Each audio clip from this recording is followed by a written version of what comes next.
पनीरची भाजी खायचं म्हटलं तर आपल्याला प्रत्येक वेळेस हॉटेलमध्ये जाणं जमत नाही. पण हॉटेलसारखी चमचमीत पनीर मसाला अगदी घरच्या घरी सोप्या पद्धतीने आज आपण बनवणार आहोत. ही भाजी इतकी चविष्ट आणि स्वादिष्ट बनते की तुम्ही हॉटेलमध्ये जाणे विसरून जाल आणि पुन्हा पुन्हा ही रेसिपी घरामध्ये बनवाल. अनेकदा आपण घरामध्ये वेगवेगळ्या स्टाईलमध्ये पनीर रेसिपी बनवतो, पण ही रेसिपी लहानांपासून मोठ्यांपर्यंत सगळेच आवडीने खातील. जेवणात जर पनीरची भाजी असेल तर मुलं एखादी पोळी जास्तच खातात, अगदी व्यवस्थित जेवतात. पण आजची जी रेसिपी आहे ती एकदा बनवली की पुन्हा हॉटेलमध्ये पनीरची भाजी ऑर्डर करण्याची गरज भासणार नाही. ही भाजी दिसायला जितकी सुंदर आहे तितकीच चवीला अप्रतिम आहे. तर मंडळी नमस्कार, मी ऋतुजाच रेसिपी मराठीमध्ये तुम्हा सर्वांचे पुन्हा एकदा मनापासून स्वागत. चला तर मग एकही क्षण वाया न घालवता रेसिपी पाहूया. तुम्हाला ही अशी साधी सोपी हॉटेल स्टाईल पनीर रेसिपी बनवायची असेल तर व्हिडिओ शेवटपर्यंत नक्की पहा. आज आपण बनवणार आहोत हॉटेल स्टाईल पनीर रेसिपी. ही रेसिपी बनवण्यासाठी कोणत्याही महागड्या साहित्यांची गरज नाही. आपल्या घरामध्ये असणाऱ्या साध्या मसाल्यांपासून आपण ही रेसिपी बनवणार आहोत. हॉटेल स्टाईल चमचमीत पनीर रेसिपी बनवण्यासाठी आपण इथे 300 ग्रॅम पनीर कट करून लहान तुकडे करून घेतले आहेत. अशा प्रकारे हे आपण असे पनीरचे तुकडे करून घेतले. आता दुसरीकडे आपल्याला कढई गरम करण्यासाठी ठेवायची आहे. कढईमध्ये 2 चमचे तेल टाकून घ्यायचे आहे. तेल हलकेसे गरम झाले की त्यामध्ये पनीरचे तुकडे त्यामध्ये घालायचे आहेत. सुरुवातीला गॅसच्या हाय फ्लेमवर 1 मिनिटांसाठी पनीर तळून घ्यायचे आहे. दुसऱ्या मिनिटाला गॅसची फ्लेम मध्यम ठेवून पनीर हलकेसे सोनेरी रंगावर परतून घ्यायचे आहे. पनीरला छान असा सोनेरी रंग आला. आता हे पनीर एका प्लेटमध्ये काढून घेऊया. आता याच कढईत आपण 2 मध्यम आकाराचे कांदे चिरून घेतले आहेत. हा कांदा आपण 3 ते 4 मिनिटांसाठी सोनेरी रंग येईपर्यंत परतून घेणार आहोत. कांदा जास्त प्रमाणात काळपट होऊ देऊ नका, कारण भाजीला कडवटपणा येऊ शकतो. कांदा आपल्या गुलाबी रंगावर भाजून झाला आहे. यामध्ये आपण 2 मिरचीचे तुकडे लहान आकारात कट करून टाकायचे आहेत. मिरची ही आपल्याला हलकीशी भाजून घ्यायची आहे आणि यामध्ये आता 2 मध्यम आकाराचे टोमॅटो चिरून घेतले आहेत. कढईमध्ये घालून 2 ते 3 मिनिटांसाठी टोमॅटो नरम होईपर्यंत भाजून घ्यायचे आहेत. भाजलेले या साहित्यामध्ये आपण 5 ते 6 पाण्यामध्ये भिजवून घेतलेले काजू घालायचे आहेत. याने ग्रेव्हीला वेगळीच चव येते. काजू जर तुमच्याकडे उपलब्ध नसतील तर याला पर्याय म्हणून यामध्ये आपण खसखस व मगज बी भिजवून वापरू शकता. 5 ते 6 लसणाच्या पाकळ्या आणि 1 इंच आले आपण यामध्ये घातले आहे. हे सर्व साहित्य पुन्हा 3 ते 4 मिनिटांसाठी भाजून घ्यायचे आहे. भाजून झाल्यानंतर गॅस बंद करून हे भाजलेले जिन्नस 10 मिनिटांसाठी थंड होण्यासाठी ठेवायचे. आता हे जिन्नस गार झाले आहेत. याचे आपण मिक्सरच्या भांड्यामधून स्मूथ ग्रेव्ही बनवून घ्यायची आहे.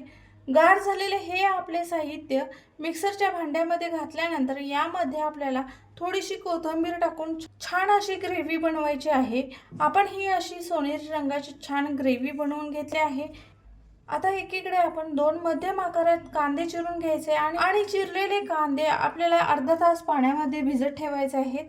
कांदे भिजण्यासाठी ठेवताना गरम पाण्याचा सुद्धा वापर करू शकता, कारण हा कांदा आपण पनीर सोबत मोठ्या चौकोनी आकारात भाजीमध्ये वापरणार आहोत.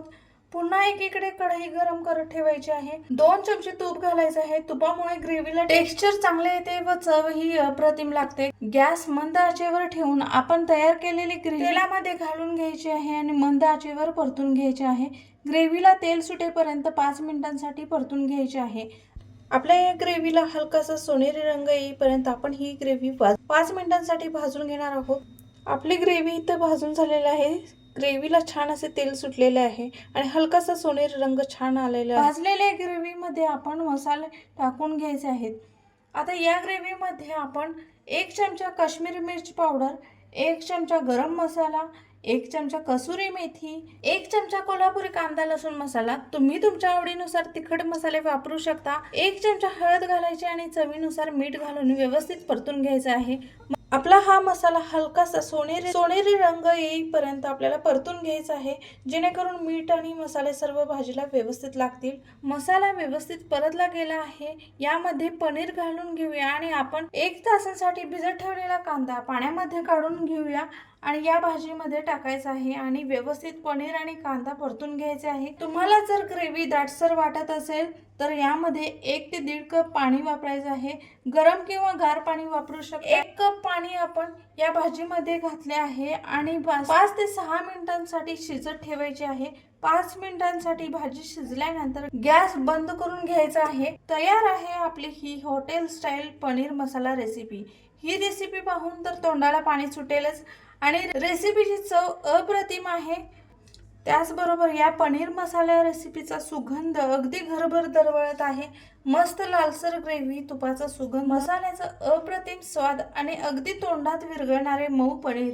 ही भाजी रोटी, पराठा किंवा जिरा राईस सोबत खाल तर जेवणाची मजाच काही वेगळी। जर तुमच्या घरी पाहुणे येणार असतील, रविवारचं स्पेशल जेवण बनवायचं असेल किंवा कुटुंबासोबत काहीतरी खास बनवायचं असेल तर ही रेसिपी एकदम परफेक्ट आहे। आणखी एक खास गोष्ट म्हणजे ही भाजी बनवण्यासाठी कोणत्याही महागड्या किंवा अवघड साहित्याची गरज नाही। आपल्या रोजच्या स्वयंपाकघरात असलेल्या साध्या मसाल्यांपासून आपण अशी चव पनीर रेसिपी तयार केलेली आहे। घरात पाहुणे आले असतील किंवा रविवार स्पेशल मेनू बनवायचा असेल तर ही रेसिपी नक्की करून पहा।